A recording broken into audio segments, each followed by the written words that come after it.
Hello everyone and welcome to Gyan.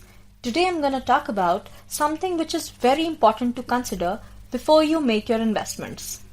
A risk profile. We will also find out how you can calculate your risk profile and then how to make better use of it. So let's get started. Risk profiling is basically estimating the risk-taking capacity and risk-taking willingness of each investor. To understand the various risk profiles, consider this scenario. Person A is a single earning member in a family of 4. He has responsibilities and does not wish to take any investment risk. His priority is to protect his capital. So, this person will be categorized as a conservative investor.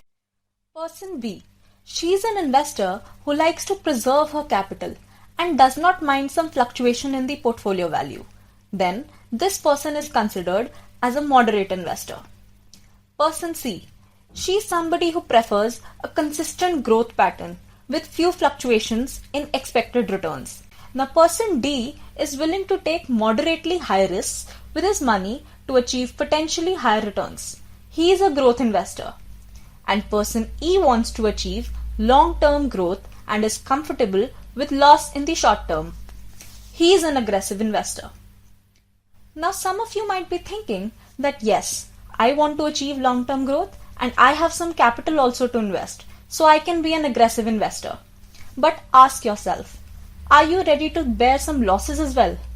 Because sometimes we have the capital but we lack mental willingness to accept those losses. Let's just take a small test to determine our risk profile. Now, there are many risk profiling tools on the internet. I'm going to use one of those, which is the Mirai Asset Risk Profiler. Also, these tools are completely free of cost, so you can use them any number of times. Let's begin. So the first question is, what percentage of your monthly income can you save? I'll choose more than 20%. You can choose from any of the given options. Next is age group. So mine is between 20 and 35. Ideal time horizon. So for me, it's 5 years for mutual funds. In which of the following options have you made highest investments till date? Equity. If your investment make 10% losses next year, okay, I will not sell my investments, so the first two options don't apply to me.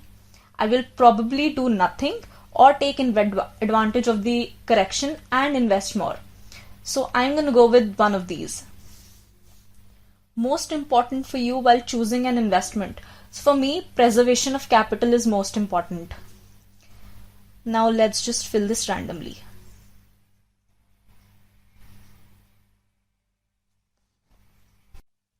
And the result says that my risk appetite is aggressive. I totally agree with this, but it might happen that you don't. So what you can do is take another test on money control, which comprises of 20 questions and also estimates psychologically your risk tolerance level. I will mention the profiling tool links in the description box below. You can check that out later. Okay, so now that you know your risk profile, how do you use it? Suppose I want to invest my money in mutual funds. I will go to the Paytm Money app because when I search for a particular fund, it gives me a scheme riskometer, which I didn't find on any of the other apps. Now, these are examples of equity mutual fund riskometer and debt mutual fund riskometer. Notice how they both differ. One says that the investor will be at moderately high risk, and the other says that the investor will be at very high risk. So, this is how you make use of your risk profile. And it's very important to analyze your risk-taking capacity before you make any investment. Once you do that, you will definitely feel more confident. I hope you liked the video, so do subscribe us for more such content. Thank you and bye-bye.